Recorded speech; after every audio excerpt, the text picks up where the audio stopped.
हाँ जी बच्चों, तो आज इस वीडियो में देखेंगे हम liabilities. Second point liability. Asset हमने पहले देखा था, अभी लाइबिलिटीज देखेंगे। What is liability? Which is payable in future, that is liability. मुझे फ्यूचर में यानी कि बिजनेस को फ्यूचर में जो पेमेंट करना है वो लाइबिलिटी है। ठीक है, यहाँ पर लाइबिलिटीज यानी पेमेंट किसको करना है? देखो यहाँ पे दो चीजें हैं अपने पास, एक है ऑनर, एक है बिजनेस। अच्छा, अकाउंटिंग हम किसके पॉइंट ऑफ व्यू से करेंगे? ऑनर के पॉइंट ऑफ व्यू से करेंगे या बिजनेस के पॉइंट ऑफ व्यू से करेंगे? तो हम अकाउंटिंग करेंगे बिजनेस के पॉइंट ऑफ व्यू से। जो हम फाइनेंशियल अकाउंटिंग पढ़ रहे हैं, जो बिजनेस अकाउंटिंग हम पढ़ रहे हैं, वहां पर अकाउंटिंग हमको करनी है बिजनेस के पॉइंट ऑफ व्यू से, यानी कि हमको बिजनेस बन के सोचना है, फिर आपको अकाउंटिंग करनी है।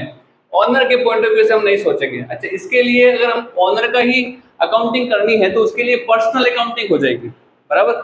तो फिलहाल हम पर्सनल अकाउंटिंग नहीं पढ़ रहे, हम पढ़ रहे हैं फाइनेंशियल अकाउंटिंग और बिजनेस अकाउंटिंग। तो यहाँ पर हम देखेंगे बिजनेस की बात करेंगे, ठीक है। अच्छा, लाइबिलिटी भी जो है, पेमेंट जो करना है वो किसको करना है? बिजनेस को करना है फ्यूचर में ना।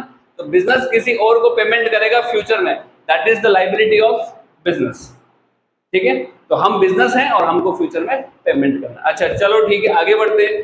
Payment liabilities, there are two types of liability. The first is internal liability, second is external liabilities.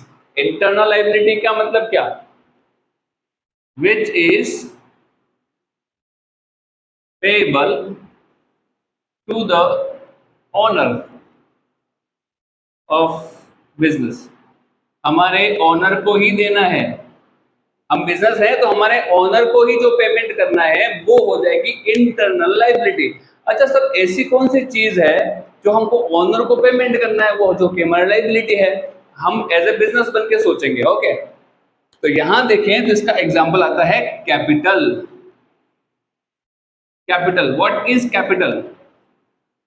Initial investment by owner to start the business. मतलब समझ में आया? अगर बिजनेस को स्टार्ट करना है, बिजनेस स्टार्ट करना है, उसके लिए जो इनिशियल कैपिटल लगेगी, सबसे पहले जो पैसा लगेगा वो पैसा कौन लगाएगा? ओनर लगाएगा। उसको हम बोलते हैं कैपिटल। और जो कैपिटल होती है वो बिजनेस के पॉइंट ऑफ व्यू से सोचो, तो बिजनेस के पॉइंट ऑफ व्यू सोचेंगे तो capital is a liability for business. Owner के हिसाब से सोचोगे तो क्या होगा? ऑनर बिजनेस से रिसीव करेगा। जो 2 लाख रुपए हमने लगाए हैं, हम तो यही चाहते हैं कि बिजनेस हमको 2 लाख के 20 लाख करे, 2 करोड़ करके दे, बराबर।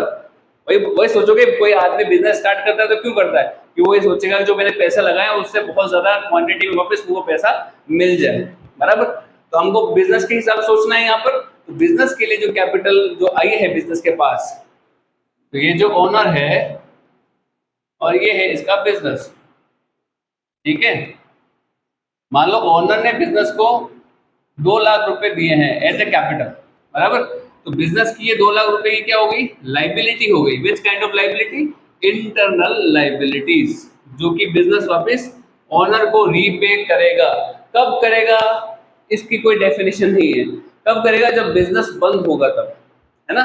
यानी कि ओनर जब बिजनेस को बंद करेगा तब अगर पैसा बचा है बिजनेस के पास, है ना, तो ओनर को वापस रीपे कर देगा। अगर पैसा बचा है तो, डूब गया है तो फिर काय का कुछ नहीं मिलना फिर तो, है ना। तो यहाँ पर हो गया कैपिटल इज लाइबिलिटी और इंटरनल लाइबिलिटी, ठीक है। और कैपिटल का मतलब क्या हो गया? Initial investment by the owner to start the business. बहुत सिंपल। अब आते हैं एक्सटर्नल लाइबिलिटी। अब एक्सटर्नल लाइबिलिटी ये है मेन लाइबिलिटी बिजनेस की। अगर देखा सही मायने में देखा जाए तो लाइबिलिटी तो यही है मेन, देखा जाए तो, कि जो बाहर वालों को पेमेंट करना है, क्योंकि सबसे पहले बाहर वालों को पेमेंट करना पड़ेगा, ठीक है। इंटरनल लाइबिलिटी तो ठीक है, बचेगा तो दे देंगे बाकी, ठीक है। हाँ, आउटसाइडर को पहले पेमेंट करना पड़ेगा। तो आउटसाइडर्स में 2 तरह के पेमेंट होते हैं, एक होता है करंट लाइबिलिटी, एक होता है लॉन्ग टर्म लाइबिलिटी, ठीक है।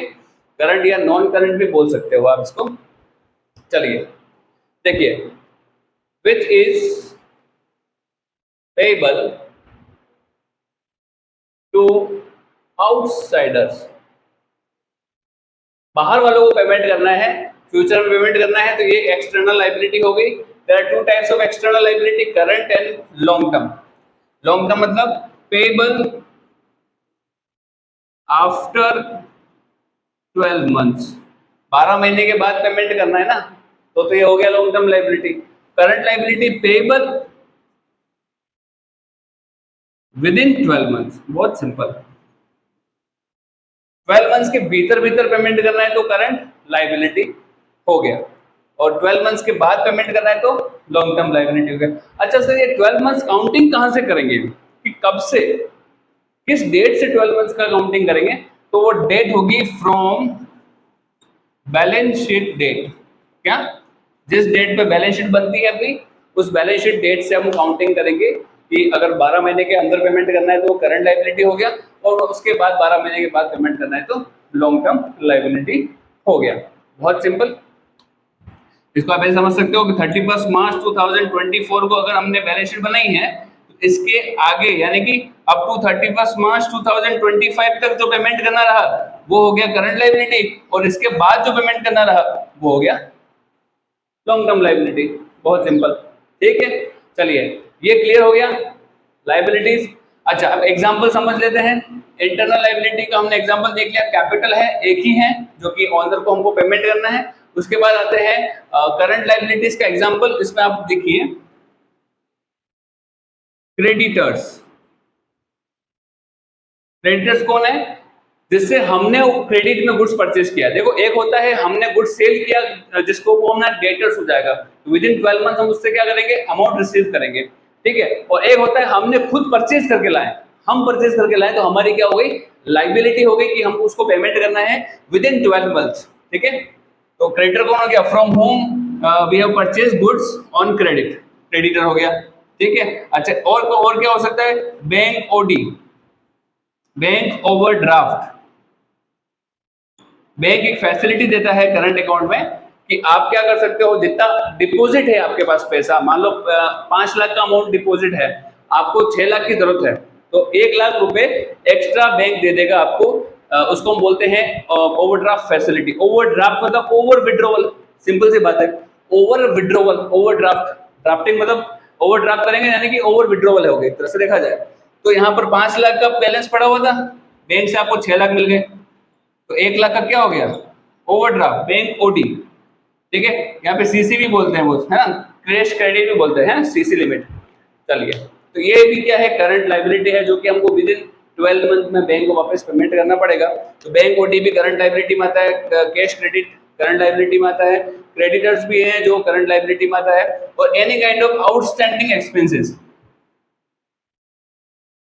आउटस्टैंडिंग एक्सपेंसेस यानी कि मान लो मुझे कुछ सैलरी पेमेंट करनी थी एम्प्लॉय को, मैं 12 मंथ की सैलरी देनी थी, बट 10 मंथ की दे पाया, तो 2 मंथ की सैलरी मेरे आउटस्टैंडिंग चल रही है, ये बाकी चल रही है। तो ये 2 महीने की जो सैलरी है मुझे विद इन 12 मंथ उसको वापस पेमेंट करना पड़ेगा, तो that will be also known as current liabilities, ठीक है। तो ये इसके एग्जांपल हो गए, क्रेडिटर्स हो गया, बैंक ओवरड्राफ्ट हो गया, आउटस्टैंडिंग एक्सपेंसेस हो गया, कैश क्रेडिट एटसेट्रा, ठीक है। चलिए, अब आता है लॉन्ग टर्म लायबिलिटी। इसमें हम एक ही एग्जांपल अभी लिखेंगे, वो है बैंक लोन। आपने बैंक से लोन लिया है, मान लो 5 ईयर का, 5 ईयर में आप उसको रीपे करेंगे, तो जो बैंक लोन है वो कहाँ पे आएगा, आपके लायबिलिटी साइड में आएगा। और कौन सी लायबिलिटी साइड में आएगा, लॉन्ग टर्म लायबिलिटीज में। ये लॉन्ग टर्म लायबिलिटी हो गया अपना, जो कि पेबल आफ्टर 12 मंथ है। क्लियर, बात समझ में आ गई? तो लायबिलिटी जो है वो कंप्लीट हो गई है, ठीक है। मिलते हैं नेक्स्ट वीडियो में एक्सपेंसेस और इनकम के साथ।